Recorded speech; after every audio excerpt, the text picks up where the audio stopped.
तो hello everyone and welcome back to my YouTube channel mister mathematical. बच्चा एक series लेके आया हूं मैं आपके सामने केस स्टडी की, जिसमें आज हम पार्ट 1 डिस्कस करेंगे। ये आज ही सीरीज स्टार्ट करी है मैंने आपके लिए, और इससे पहले मैंने एक 1 मार्कर की सीरीज और एक 2 मार्कर की सीरीज और करवाई है, जो मैंने अपनी प्लेलिस्ट में बना रखी है। आप लोग वहां से जाके देख सकते हैं। केस स्टडी बहुत इंपॉर्टेंट है, 12 नंबर केस स्टडी के हैं, और कुछ सिलेक्टेड चैप्टर्स ही होते हैं जिनके आने के चांसेस ज्यादा है। जैसे सबसे पहले प्रोबेबिलिटी।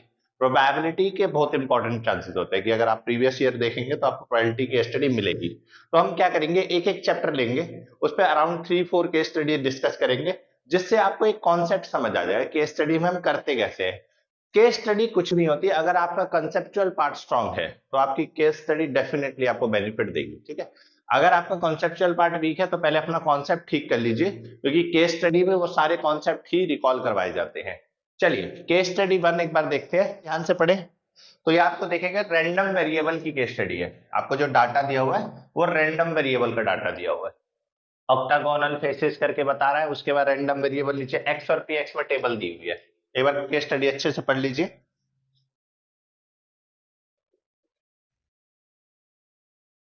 3, 4, 5, 6, 7, 8 वैल्यू दी है। P, 2p, 2p, p, 2p, p square, 2p square, 7p square plus p। इसमें आपको पहला पार्ट दिया, find the value of p की वैल्यू निकालनी है। तो देखो p की वैल्यू कैसे निकलेगी, आपको पता होना चाहिए कि जो sum of all events of probability होती है वो कितना होता है, 1। तो जितनी भी प्रोबेबिलिटी नजर आ रही है सबका सम कर दो। देखो 2, 4, 5, 6, 7, 8, 8 और 9, तो ये हो गया 9p। और देखो 7, 9 और 10, 10p square plus 9p plus का 1 इधर आके क्या हो जाएगा, माइनस का 1। क्वाड्रेटिक बन गई, क्वाड्रेटिक को सिंप्लीफाई कर सकते हैं। ठीक है, मिडिल टर्म स्प्लिटिंग वाले तरीके से 10p स्क्वायर क्या बनेगा, प्लस 10p माइनस p, -1 = 0। दोनों में से 10p कॉमन ले लिया, p प्लस 1। ठीक है, -1 कॉमन ले लिया, p प्लस 1 = 0। एक फैक्टर बन गया p प्लस 1 और एक फैक्टर बन गया 10p माइनस 1 = 0। तो एक बार p की वैल्यू -1 आ गई और एक बार p की वैल्यू कितनी आ गई, 1/10। अब p की वैल्यू -1, प्रोबेबिलिटी तो नेगेटिव में हो ही नहीं सकती, तो इसका मतलब ये तो रिजेक्टेड हो गया। तो इसका मतलब आंसर कितना हो गया, p की वैल्यू 1/10। तो हमारा पहले पार्ट का आंसर क्या आ गया, p की वैल्यू 1/10। ठीक है, अब इसमें कह रहा है मीन निकालना है, फाइंड द मीन ex। अब देखो मीन कैसे निकलेगा, मीन निकालने का तरीका, मीन का फॉर्मूला क्या होता है भाई, x इंटू पी एक्स। भाई इन दोनों को मल्टीप्लाई करते जाओ और सबका सम कर दो। 1 into P, p plus 4p plus 6p plus 4p plus 10p plus 6p square plus 14p square plus 56p square plus 8p। ठीक है, अब सबको ऐड कर दो भाई, 6, 4, 10, 14, 15, 25, 25 और 8 कितना हो गया, 33। ठीक है, अगला देखो कैसे करेंगे भाई, 14 और 6, 20, 20 और 56, 76p स्क्वायर। बस अब इसमें क्या कर दो, आप p की वैल्यू डाल दो।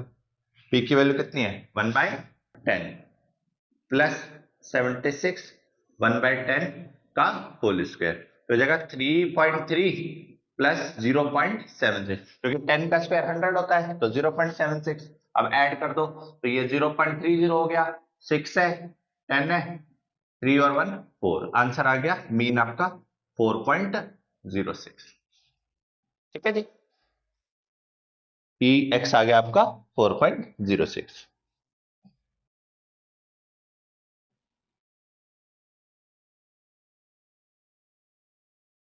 चलिए इसमें एक क्वेश्चन मैं और देता हूं आपको। कहता है आपको प्रोबेबिलिटी, और ऐसे ऐसे बहुत सारे क्वेश्चन दे सकता है। मान लो उसने आपको एक क्वेश्चन दे दिया, कहता है थर्ड पार्ट आप ले लो अपने पास से, आपको निकालना है p x ग्रेटर देन 6। ऐसा कुछ आ जाए p x ग्रेटर देन 6, इसका मतलब होगा कि आपको जो प्रोबेबिलिटी निकालनी है वो 6 से बड़ी वैल्यूज की निकालनी है, यानी रैंडम वेरिएबल 6 से बड़ा हो तो प्रोबेबिलिटी क्या आएगी। तो रैंडम वेरिएबल 6 से बड़ा कौन कौन सा हो सकता है, 7 और 8। तो आप बोलोगे P7 प्लस P8। अब P7 में देखो क्या है, P7 में कितना है 2P² प्लस P8 में कितना है 7P² प्लस P, ये कितना हो गया 9P² प्लस P की वैल्यू डाल दो बच्चा 1/10 का होल स्क्वायर प्लस 1/10, 9/100 प्लस 1/10 कितना आएगा 0.09 प्लस में 0.10, तो आंसर आ गया 0.19। ये आपका आंसर है। ऐसे करके वो रैंडम वेरिएबल में कुछ भी, ये बहुत इंपॉर्टेंट है, पी की वैल्यू तो जनरली के यूज कर लेता है, पी यूज कर लेता है, ये तो पूछता ही है। इसके बाद मीन का फॉर्मूला आपको पता होना चाहिए कि इन दोनों को मल्टीप्लाई करके सबको ऐड कर दो, ये मीन का फॉर्मूला हो गया। पी की वैल्यू लगाओ। इस क्वेश्चन में क्या था, x greater than 6, x greater than 6 मतलब 7 और 8। जब रैंडम वेरिएबल 7 और 8 है तो प्रोबेबिलिटी क्या होगी, तो दोनों को ऐड कर दो। चलिए जी नोट कर लीजिए।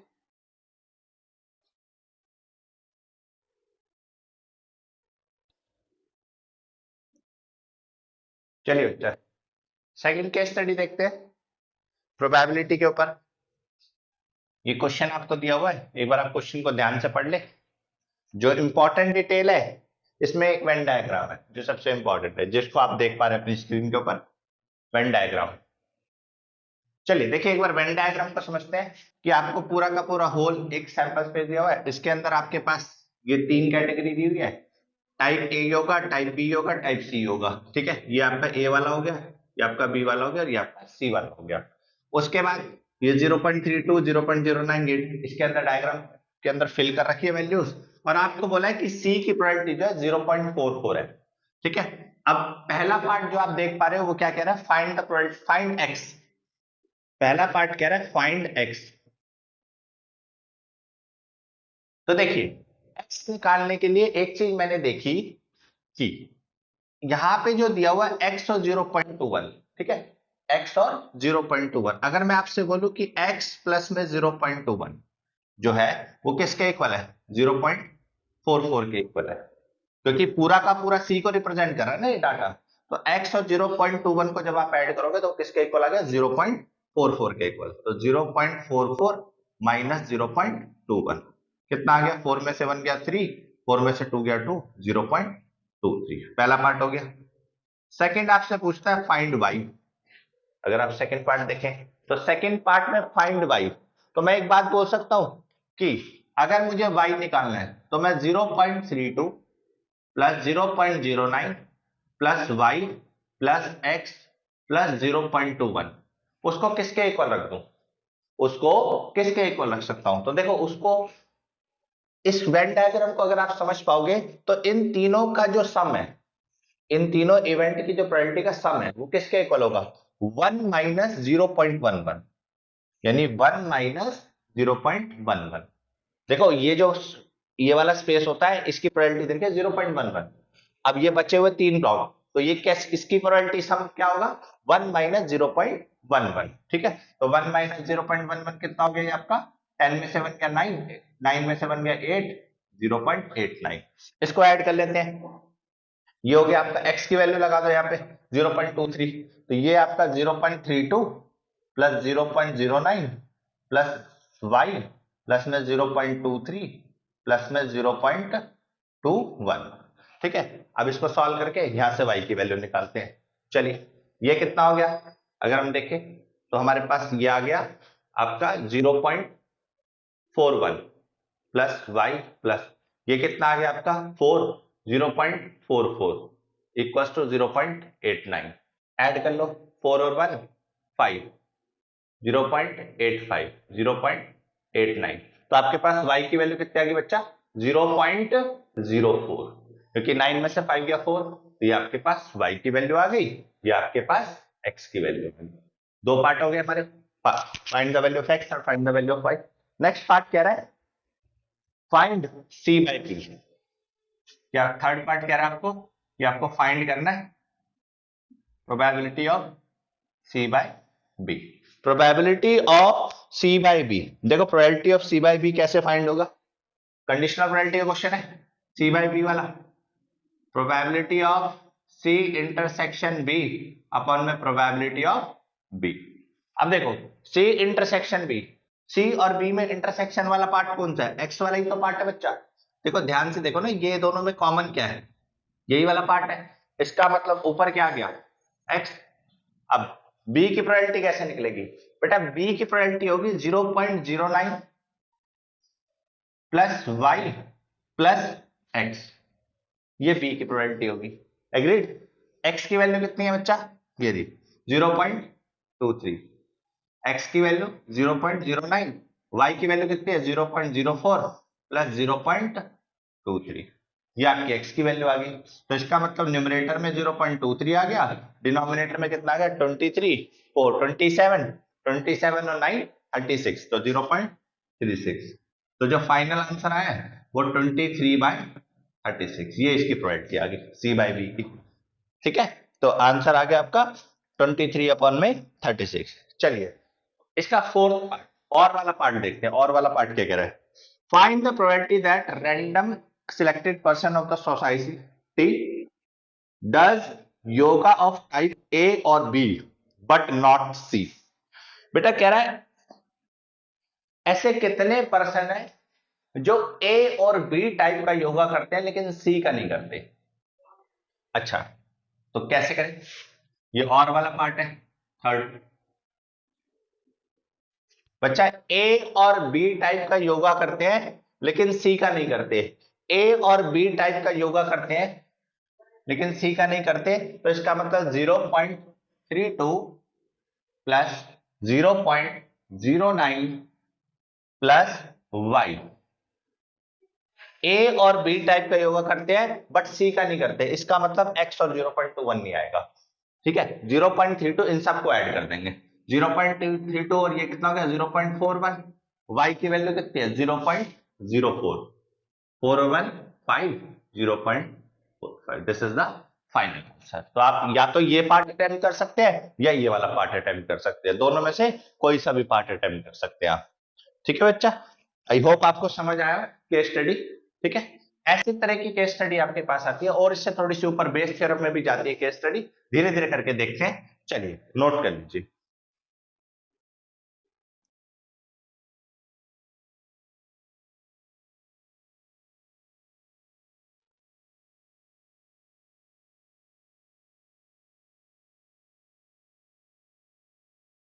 चलिए बच्चा एक बार ये थर्ड केस स्टडी देखते हैं क्या कहता है।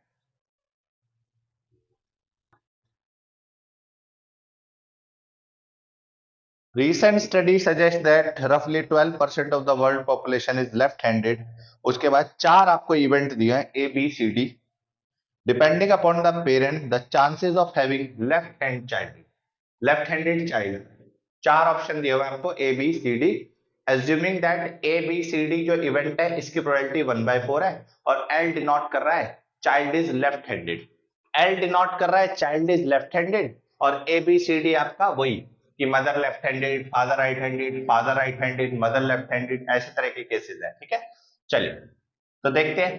पहला पार्ट सबसे पहले आपके सामने क्या कर रहा है? फाइंड एल बाय सी। देखिए प्रोबेबिलिटी ऑफ एल बाय सी निकालने का मतलब क्या है कि सी इवेंट आपको गिवन है, आपको फाइंड करना है कि वो लेफ्ट हैंडेड हो। अब जब सी गिवन है तो अपने जो डाटा है, क्वेश्चन है, एक बार क्वेश्चन में देखिए कि सी के आगे क्या लिखा हुआ है। सी के आगे लिखा हुआ है father is left handed and mother is right handed, chances of left handed child is 17%। तो इसका मतलब इसकी प्रोबेबिलिटी कितनी हो गई? 17%, विच इज 17/100। समझने की कोशिश करो कि जब आपको डाटा गिवन है, जो डाटा आपको गिवन है आपकी टेबल में आप उस पर जाएंगे और वहां पे देखेंगे कि गिवन क्या है और फाइंड क्या करना है। तो गिवन ये था कि ये दोनों है, फाइंड क्या करा आपने कि 17% बच्चे क्या है? लेफ्ट हैंडेड है। कैसे लेफ्ट हैंडेड है? अगर आपके फादर लेफ्ट हैंडेड है और मदर राइट हैंडेड है तो 17% बच्चे ऐसे हैं जो लेफ्ट हैंडेड है। ठीक है जी, तो ये हमेशा ऐसे देखा जाता है कि नीचे वाले को देखो गिवन है तो गिवन वाला डाटा देखो है, उसमें फाइंड करना है, वैल्यू दे रखी है, डायरेक्ट वैल्यू दी हुई थी एल बाई सी में। चलिए इसको थोड़ा सा करेक्ट करने की कोशिश करते हैं। मतलब क्या है? गिवन है आपको, गिवन क्या है कि भाई ए इवेंट को जरा ध्यान से देखो, when both mother and father are left handed, जब दोनों मदर और फादर क्या है, लेफ्ट हैंडेड है, मदर और फादर लेफ्ट हैंडेड है, चाइल्ड क्या है 24% left handed, chances of child is 24% left handed. तो लेकिन ये ध्यान से देखो, ये नॉट बोल रहा है कि चाइल्ड लेफ्ट हैंडेड नहीं होना चाहिए, जो क्वेश्चन में हमें गिवन है वो 24% लेफ्ट हैंडेड होने की प्रोबेबिलिटी है।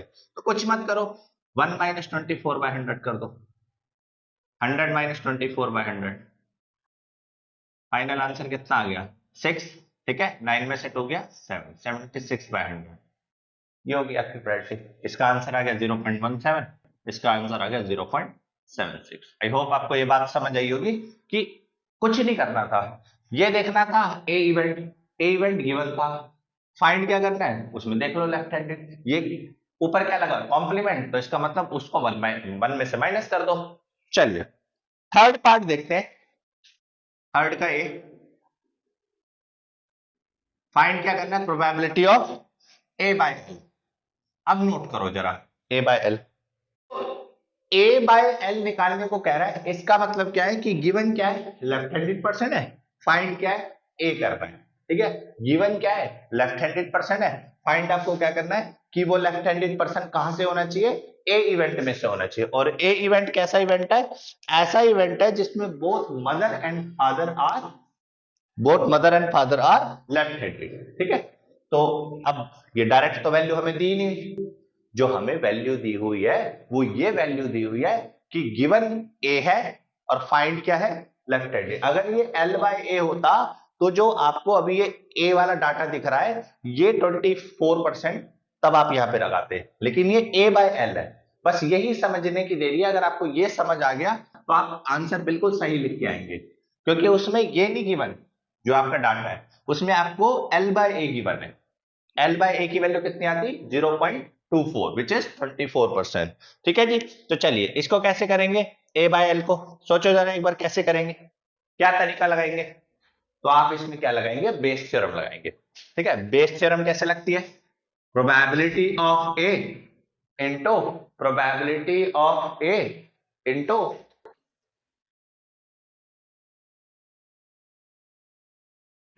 Probability of A into probability of L by ए।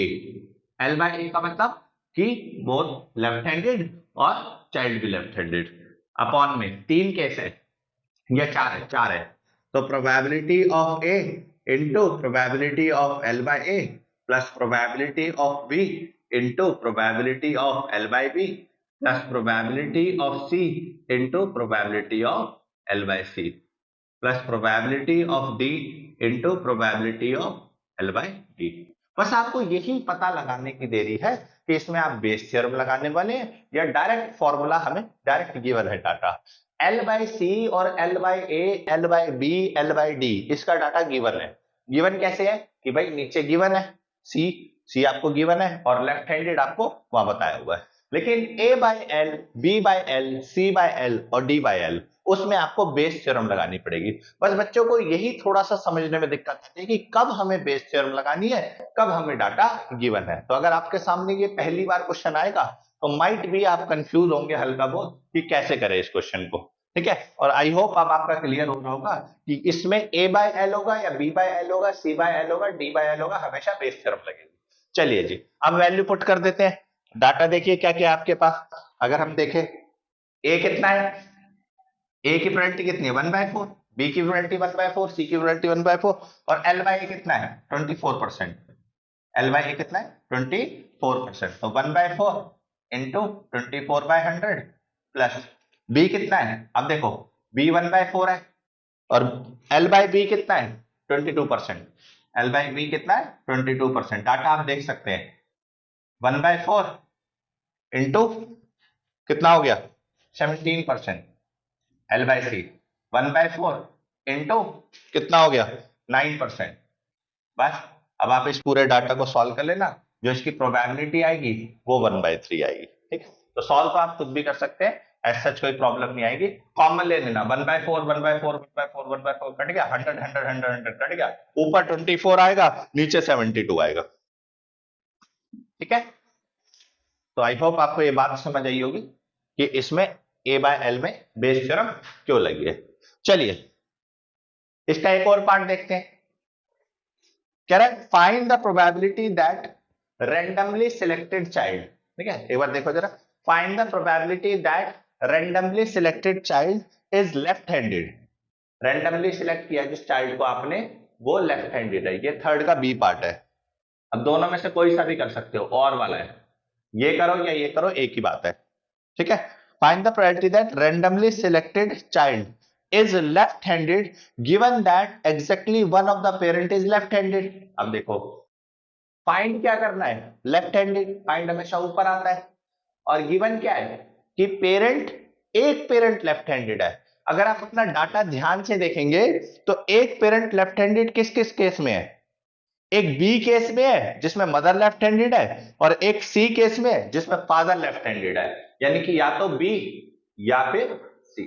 ठीक है, अब या का केस आ गया। अब आपको पता है कि परमुटेशन कॉम्बिनेशन अगर आपने पढ़ी होगी तो उसमें आप या के केस के लिए क्या करते थे, प्लस लगाते थे। तो सेम उसी का कंसेप्ट प्रोबेबिलिटी में भी आता है कि आप बी और सी निकालना चाहते हैं तो probability of L by B plus probability of L by C. Probability of L by B, देखो जरा डाटा कितना दिया हुआ है, 22% दिया हुआ है। प्रोबेबिलिटी ऑफ एल बाई सी के लिए देखो कितना डाटा दिया हुआ है, 17% दिया हुआ है। तो 22 प्लस 17 कितना आ जाएगा, 39/100 which is 0.39। This is the final answer. ठीक है, तो आई होप आपको ये बात समझ आई होगी। अब देखो इसमें बेस थ्योरम नहीं थी। बेस थ्योरम क्यों नहीं थी, क्योंकि L बाई बी और L बाई सी पूछा था। अगर A by L, B by L, C by L और D बाय L पूछता तो बेस थ्योरम लगाता। ये आपकी कंप्लीट केस स्टडी थी जिसमें आपकी बेस थ्योरम इंक्लूडेड थी, नोट कर लीजिए। चलिए फोर्थ केस स्टडी देखिए आपके सामने। शॉपकीपर ने 3 types of flower seed sell करे, A1, A2, A3, जिनका रेशियो था 4:4:2। अब वो सीड जर्मिनेट हुए, तो E को मैंने मान लिया कि सीड जर्मिनेट हो रहे हैं, और जर्मिनेशन की प्रोबेबिलिटी दे रखी है 45%, 60% एंड 35%। ठीक है, पहला पार्ट क्या कह रहा है, calculate the probability that randomly chosen seed will germinate. देखिए अगर मैं आपसे कह रहा हूं कि A1, A2, A3 जो है 4:4:2 है सेल करने की, सीड को सेल करने की प्रोबेबिलिटी, तो A1 की प्रोबेबिलिटी ऑफ A1 कितना हो गया, 4/4 + 4 8 और 2 10। ठीक है, 4/10। A2 की प्रोबेबिलिटी क्या होगी, 4/10, और A3 की प्रोबेबिलिटी क्या होगी, 2/10। ये A1, A2, A3 की प्रोबेबिलिटी होगी। एग्रीड। अब वो कह रहा है आपको ये बोलना है कि सीड जर्मिनेट हुआ। अब ये बताओ सीड जर्मिनेट हुआ कब, जब वो A1 सीड था, यानी गिवन क्या है आपको, A1 सीड है और E क्या है आपका, जर्मिनेशन है। इसकी प्रोबेबिलिटी क्या है, देखो ये डिसाइड करना थोड़ा सा मुश्किल हो जाता है बच्चों के लिए कि A/E1 लिखे, A1/E लिखे या E/A1 लिखे। तो देखो बहुत आसान है, आप ये सोचो कि पहले आप सीड सिलेक्ट करोगे, उसके बाद ही तो उसके जर्मिनेशन होने के चांसेस होंगे। अब आपने सीड अगर सिलेक्ट किया A1 कैटेगरी का, तो गिवन क्या है आपको कि ये सीड है, ये A1 सीड है, तो A1 सीड गिवन है और फाइंड क्या करना है, जर्मिनेशन। ऐसे ही A2 सीड फाइंड क्या करना है, जर्मिनेशन। ऐसे ही A3 सीड फाइंड क्या करना है, जर्मिनेशन। इसका मतलब probability of E/A1, probability of E/A2 और प्रोबेबिलिटी ऑफ E/A3, और ये आपको गिवन है क्वेश्चन में। ध्यान से देखो, ये आपको क्वेश्चन में गिवन है, जो 45% और 60% और 35% दी हुई है। ये 45/100 हो गया, ये 65/100 हो गया, और ये 30/100 हो गया। तो इतना डाटा आपको गिवन है। ठीक है, 60/100 और 35/100, ये 60/100 और 35/100। ठीक है, इतना डाटा आपको गिवन है। अब आपको क्या करना है, क्वेश्चन कह रहा है find the probability that random chosen seed will germinate. इसका मतलब कह रहा है जो आपने सीड लिया वो जर्मिनेट करा। अब एक बात बताओ, 3 सीड लिए तो तीनों ही तो जर्मिनेट कर सकते हैं। उसने बोला कि जो आपने सीड चूज किया वो जर्मिनेट करा, यानी जर्मिनेट करने की प्रोबेबिलिटी निकालनी है। किसकी प्रोबेबिलिटी निकालनी है? जर्मिनेट करने की प्रोबेबिलिटी। और जर्मिनेट हमारा कौन सा इवेंट है? ई इवेंट है। अब जर्मिनेट कब हो सकता है? सीड जर्मिनेट कब हो सकता है? सीड जर्मिनेट जब हो सकता है जब आपने वो सीड लिया हो ए वन टाइप का सीड लिया इनटू ई बाय ए1। ये बात जिसको समझ आई तो इसका मतलब कॉन्सेप्ट ठीक है। और प्रोबेबिलिटी में यही छोटे छोटे कॉन्सेप्ट्स हैं जो ध्यान रखने होते हैं। देखिए बेटा, पहले आप सीड लेंगे, फिर आप ये देखेंगे कि आपने कौन सा कैटेगरी का सीड लिया है और वो जर्मिनेट हुआ है। एग्रीड भाई? ए1 टाइप का सीड था तो ये क्या हो गया आपका? टोटल प्रोबेबिलिटी में चला गया कॉन्सेप्ट। कि आप ये देखो कि आपने पहले सीड क्या लिया? ए1 लिया, फिर आपने क्या किया? ई बाय ए1 कर दिया। ठीक है, multiplication theorem of total probability. अब सेकंड देखो, ए2 ई बाय ए2 कि मतलब आपने सीड कौन सा लिया? सेकंड। भाई जर्मिनेट तो सारे ही हो सकते हैं, या तो वो ए1 सीड जर्मिनेट हुआ तो आपने गिवन पहले क्या लिया? ए1 लिया। अब ए1 ये इवेंट हो गया। ये इवेंट कब हुआ? जब आपने ए1 लिया। अब सुनो, ए2 अब जर्मिनेशन हो रही है, कब हो रही है? जब आपने ए2 लिया। तो दिस इवेंट ऑलरेडी ओकर, this event going to happen. अगर देखो probability of A3 A bye A3 E bye A3, मतलब ये इवेंट हो चुका है, अब ये इवेंट होने जा रहा है। तो जर्मिनेशन कब हुआ? जब आपने थर्ड कैटेगरी का सी लिया। बस अब आपको इसमें वैल्यू डाल देनी है। ए1 क्या है?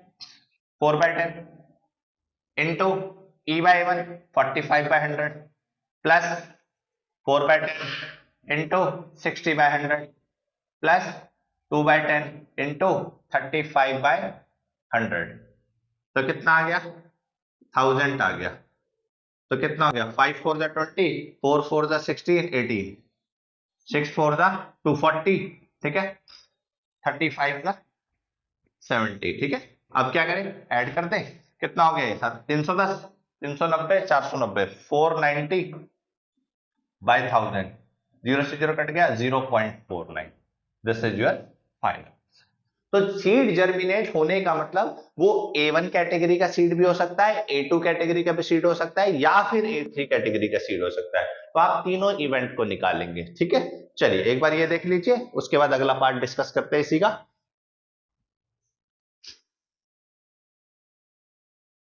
अगले पार्ट में कह रहा है calculate the probability that the use seed is of type A2, the used seed is of type A2 given that randomly chosen seed germinate।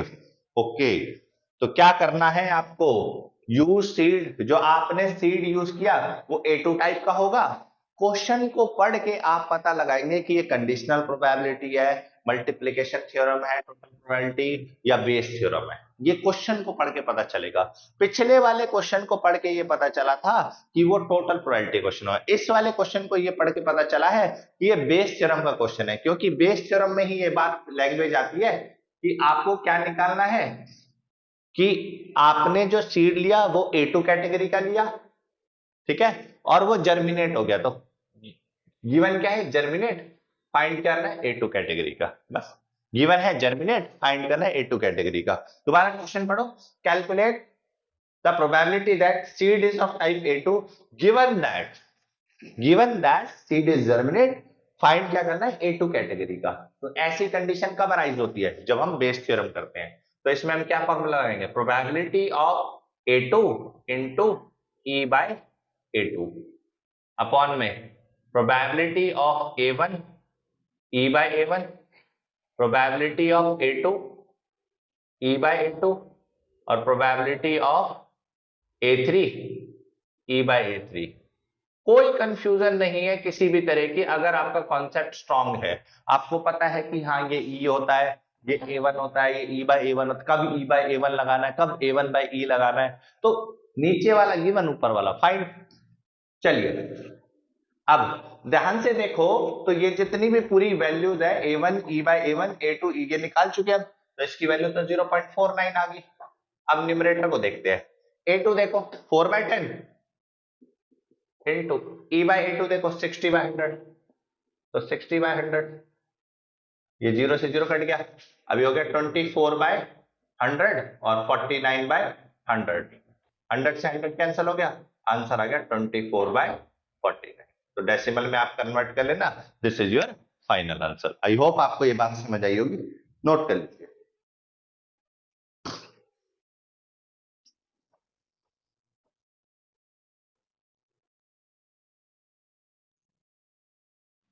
तो ये बच्चे मैंने आपके सामने 4 केस स्टडी डिस्कस करी प्रोबेबिलिटी की। तो आपने देखा कि प्रोबेबिलिटी में आप रैंडम वेरिएबल वाला कॉन्सेप्ट भी सीख सकते हैं, उसके बाद बेस थ्योरम आती है, कंडीशनल प्रोबेबिलिटी आती है। तो जितने भी आपके कॉन्सेप्ट है बड़े इंपॉर्टेंट है। अगर आपको कॉन्सेप्ट पता है तो आपको प्रोबेबिलिटी की, जनरली बच्चों को प्रोबेबिलिटी की केस स्टडी मुश्किल लगती है, लेकिन होता क्या है उसमें आपको थोड़ा बहुत नॉलेज होनी चाहिए कि कब आपको बेस थ्योरम यूज करनी है, कब आपको टोटल प्रोबेबिलिटी यूज करनी है, या फिर कब आपको कंडीशनल प्रोबेबिलिटी यूज करनी है। तो वो क्वेश्चन के हिसाब से होता है। तो जितना आप क्वेश्चन लगाएंगे उतना आपकी केस स्टडी अच्छी हो जाएगी प्रोबेबिलिटी की, और ज्यादा चांसेस प्रोबेबिलिटी के हैं कि प्रोबेबिलिटी ज्यादा आती है। ठीक, चलिए इसके बाद अगला चैप्टर लेते हैं हम 3D। 3D में भी आपको केस स्टडी देखने को मिल सकती है। टोटल 3 केस स्टडी आती है, तो 5-6 चैप्टर होते हैं जिनमें से केस स्टडी आने के चांसेस आते हैं। कुछ चैप्टर ऐसे होते हैं जिनमें से तो बिल्कुल भी नहीं आती। रिलेशन फंक्शन में से आ सकती है, प्रोबेबिलिटी में से आ सकते हैं, 3D वेक्टर में से आ सकती है, लीनियर आपका हो गया, ठीक है, उसमें से आ सकती है, एलपीपी एलपीपी में से आ सकती है, लीनियर नहीं एलपीपी में से आ सकती है। चलिए देखिए एक बार केस स्टडी।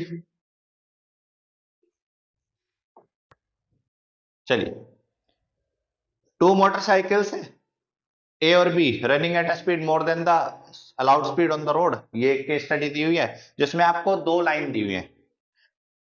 पहली लाइन दिया r vector is equal to lambda, दूसरी लाइन दिया r vector is equal to 3i plus 3j। Write the Cartesian equation of the line along which motorcycle A is running. पहला part जो आपको बोल रहा है कि आपको कार्टेशियन इक्वेशन निकालनी है, ये ए है, ए जो मोटरसाइकिल है वो इस लाइन पे चल रही है, बी मोटरसाइकिल इस लाइन पे चल रही है। तो ए की आपको कार्टेशियन इक्वेशन निकालनी है। देखिए वेक्टर फॉर्म से कार्टेशियन इक्वेशन कैसे निकालते हैं, आर वेक्टर को आप कन्वर्ट कर दो x i y j plus z k equal to lambda i plus 2 lambda j minus lambda k, agreed.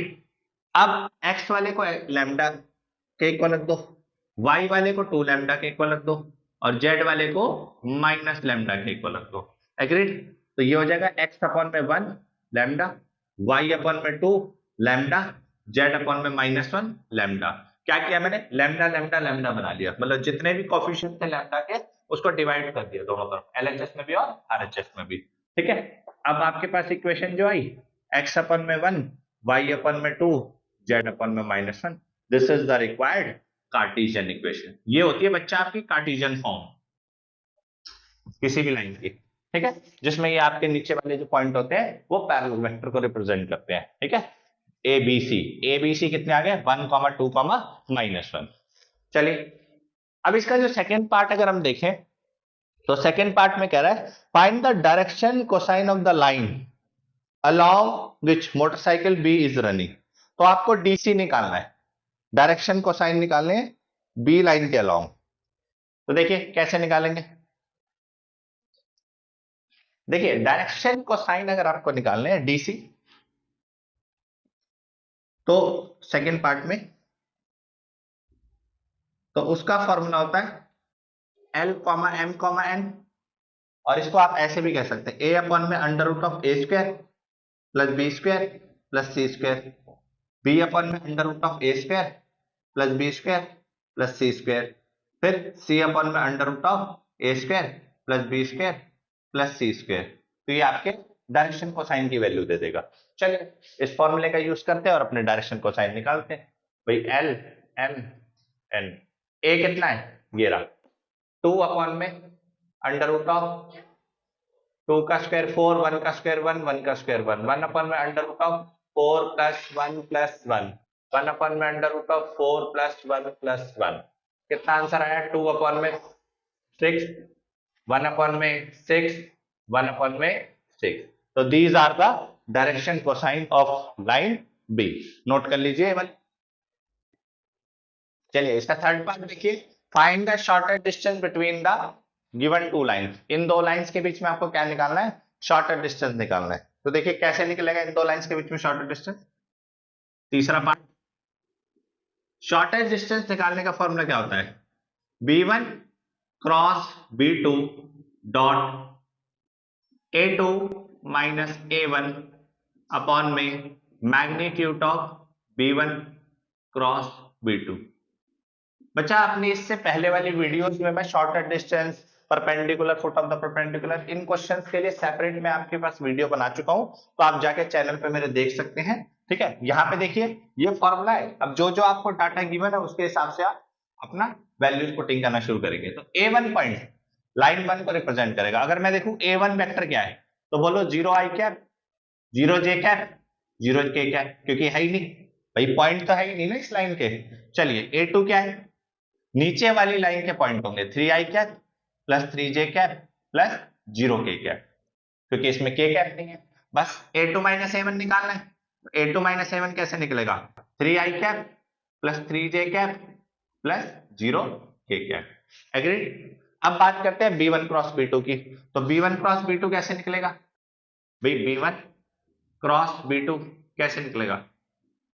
i j k, i का पे है ये रहा। अब देखो इसमें ये रहा 1 2 माइनस 1 2 1 1, ठीक है।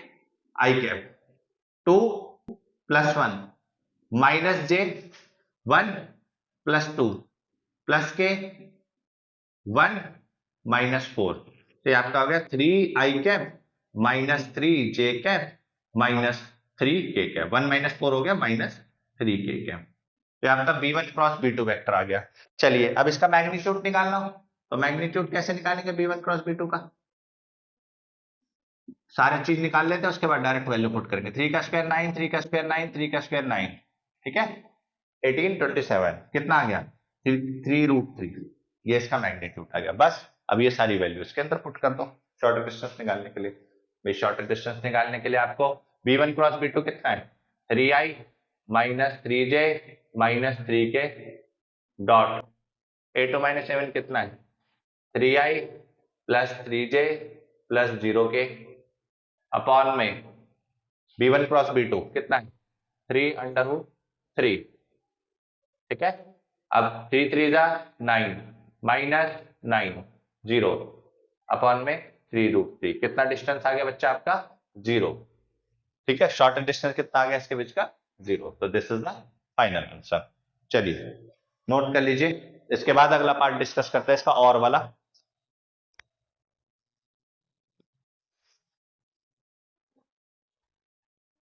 चलिए इसका और पार्ट देखते हैं। कह रहे find the point eight which the motorcycle में कोलाइड। देखिए कोलाइड का मतलब इंटरसेक्टिंग हो गया भाई, एक लाइन ऐसे जा रही है और एक लाइन ऐसे जा रही है, तो इंटरसेक्टिंग हो गई, ठीक है। एक लाइन ऐसे जा रही है, एक लाइन इंटरसेक्टिंग होगी। अब इंटरसेक्टिंग का मतलब आप कॉमन पॉइंट निकाल दो, इंटरसेक्टिंग पॉइंट निकाल दो, यानी एक्स वाई जेड। अगर इसमें हम देखें तो एक्स वाई जेड की वैल्यू निकाल दो। तो देखो कैसे निकालेंगे एक्स वाई जेड की वैल्यू। इसको जरा सिंप्लीफाई करते हैं। पहली इक्वेशन लेते हैं, ये हमारी ए वाली होगी, ए वाली लाइन होगी, बी वाली लाइन। ए वाली लाइन को हम कैसे लिख सकते हैं? Lambda i plus 2 lambda j minus lambda के, ठीक है। ये आपका हो गया। सेकेंड, अब इसमें क्या करें? आर वेक्टर नीचे वाली को देखो, इसको मैं क्या लिख सकता हूं? 3i cap plus 3j cap plus 2 mu के आई कैप प्लस म्यू जे कैप प्लस म्यू के कैप। अब आई कैप कॉमन ले लो, किसके वजह से? इन दोनों में से, तो ये 3 प्लस 2 म्यू बन गया, ठीक है। अब जे कैप कॉमन ले लो इसमें से, तो ये 3 प्लस म्यू बन गया। फिर के कैप कॉमन ले लो, के कैप था ही नहीं तो म्यू के कैप बन गया। बस अब इन दोनों को कंपेयर कर लो भाई, दोनों लाइन इंटरसेक्ट करी है, मतलब जो x की वैल्यू इसमें होगी वही x की वैल्यू इसमें होगी, जो y की वैल्यू इसमें होगी वही y की वैल्यू इसमें होगी, जो z की वैल्यू होगी इसमें वही वैल्यू z की इसमें होगी। भाई इंटरसेक्ट करने का मतलब ही है क्या? दोनों में कॉमन वैल्यू आएंगी। तो लैम्डा किसके इक्वल हो गया? 3 प्लस 2 म्यू के इक्वल। यहां से देखो 2 लैम्डा किसके इक्वल हो गया? 3 प्लस म्यू के इक्वल। लास्ट में देखो माइनस लैम्डा किसके इक्वल हो गया? म्यू के इक्वल। तो कंडीशन नंबर 1, कंडीशन नंबर 2 और कंडीशन नंबर 3 तीनों को आप सॉल्व करके लैम्डा और म्यू की वैल्यू निकालो, और लैम्डा और म्यू की वैल्यू जब आपके पास आ जाए तो आप इनमें पुट कर दो, तो आपको कॉमन पॉइंट निकल जाएगा, इंटरसेक्टिंग पॉइंट निकल जाएगा। तो देखिए अब कैसे करेंगे भाई, कंडीशन नंबर थर्ड से देखा मैंने, म्यू की वैल्यू कितनी है minus lambda, put value of mu in second equation में लगाई, 2 लैम्डा, म्यू की value, put value of mu in second equation में लगाई। कैसे लगाई बच्चा, म्यू की वैल्यू माइनस लैम्डा, तो 2 लैम्डा प्लस 3, माइनस का लैम्डा तो जाके क्या हो जाएगा प्लस का लैम्डा, तो लैम्डा की वैल्यू कितनी आ गई 1 आ गई। अब लैम्डा की वैल्यू 1 आ गई, इसको थर्ड में लगा दो या फर्स्ट में लगा दो, put in first, put in first, किसी में भी लगा दो, थर्ड में लगा दो, तो म्यू इक्वल्स टू माइनस का 1, लैम्डा और म्यू की वैल्यू आ गई। अब बस एक्स वाई जेड की वैल्यू निकालनी है, पॉइंट ऑफ इंटरसेक्शन निकालना है, तो वो कैसे निकलेगा, 3 plus 2 into minus 1 comma 3 minus 1 comma minus 1, तो ये आपके पास आ गया 3 माइनस 2 कॉमा 2 कॉमा माइनस 1, यानी 1 कॉमा 2 कॉमा माइनस 1, ये आपका फाइनल आंसर है। यानी this is the common point 1 comma 2 comma minus 1। चलिए नोट कर लीजिए। चलिए सेकंड केस स्टडी देखिए, आपको कह रहा है x is equal to 3t, y equal to minus 4t और z is equal to t। ये आपको इक्वेशन दी हुई है, मोशन टाइम दिया हुआ t second, distance is measured in kilometre. पहला पार्ट कह रहा है find the path of missile. देखिए मिसाइल का पाथ निकालने के लिए क्या करना पड़ेगा आपको, इक्वेशन ऑफ वही लाइन निकाल, क्योंकि मिसाइल जो है वो आपकी एक लाइन में जाएगी, तो आपको इससे इक्वेशन निकालनी है। x is equal to 3t, y equal to minus 4t और z is equal to t। तो हम क्या कर सकते हैं, इससे कार्टेशियन इक्वेशन निकाल सकते हैं।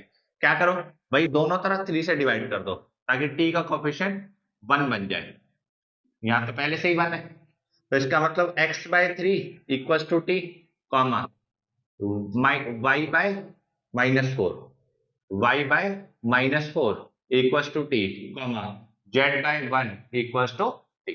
ये आपकी इक्वेशन बन गई, ठीक है।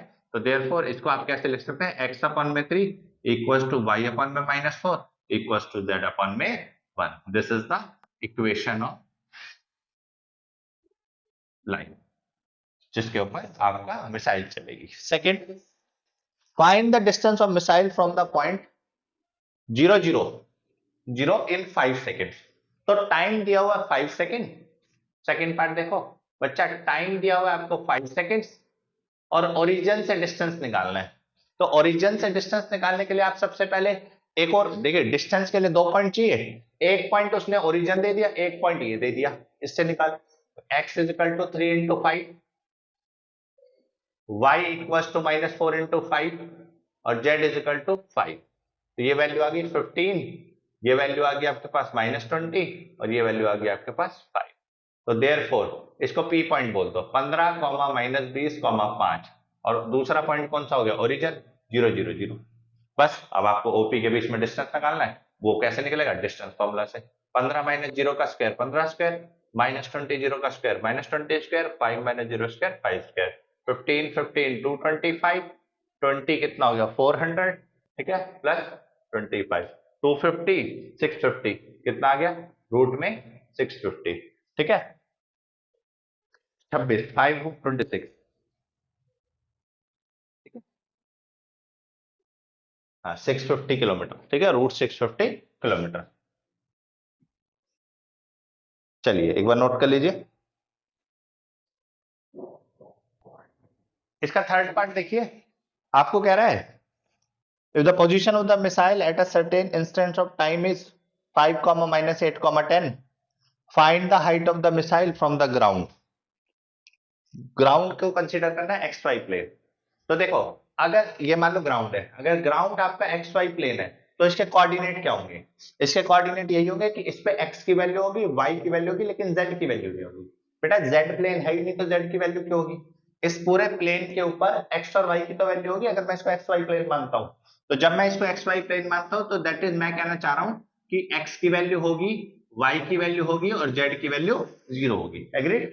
अब सुनो, अब ध्यान से देखो कि अगर यहाँ पे है कोई पॉइंट, ठीक है, अब अगर यहाँ पे है कोई पॉइंट और ये दूर जाता जा रहा है, तो आपको इस पॉइंट और इस पॉइंट के बीच में डिस्टेंस निकालना है। वो ये तो कह रहा है find the height between these point, लेकिन बोलो सर हमें x और y की वैल्यू तो पता ही नहीं है। बेटा x और y की वैल्यू क्या है, अगर हम देखें एक्स वाई प्लेन में, तो आपकी जो x और y की वैल्यू होगी वो सेम यही वैल्यू बोलो, ठीक है। अब इन दोनों पॉइंटों के बीच में डिस्टेंस निकालना है, तो ठीक है, तो इसको आप बोल सकते हो कैपिटल X और इसे आप बोल सकते हो कैपिटल Y। तो कैपिटल X और कैपिटल Y के बीच में डिस्टेंस निकालना है 5 माइनस 5 का whole square plus minus 8 plus 8 का होल स्क्वायर प्लस 0 माइनस 10 का होल स्क्वायर। कैसे भी आप कर सकते हो।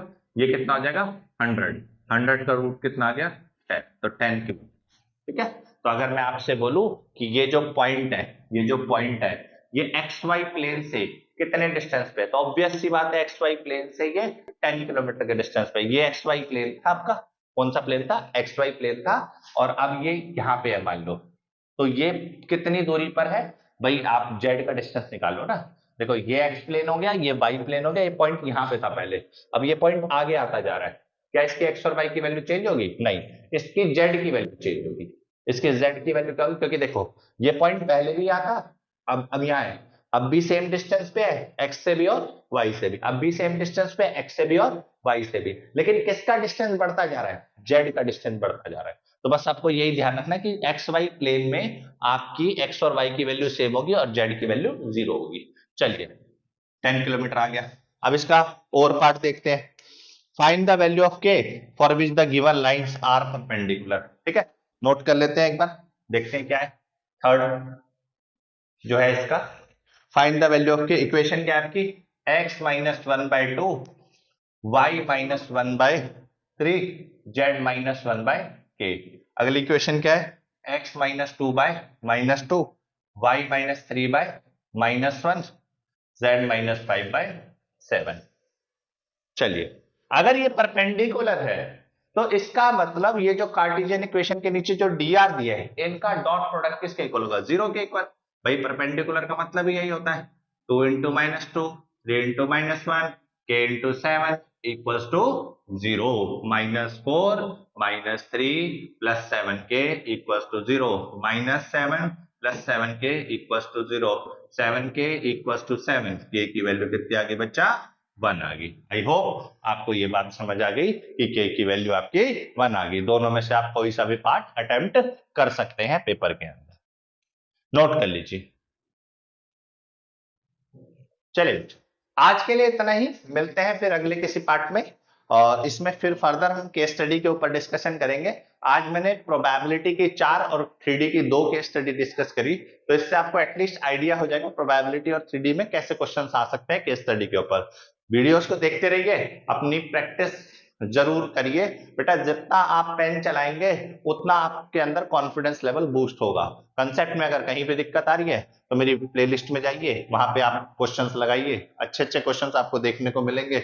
और अगर आपको वीडियोस पसंद आए तो अपने फ्रेंड्स के साथ जरूर शेयर करिए, और मेरे चैनल को जरूर सब्सक्राइब कर लीजिए और बेल आइकन दबा लीजिए, ताकि कोई भी फर्दर नोटिफिकेशन आए इससे रिलेटेड तो आपको अपडेट मिलती रहे।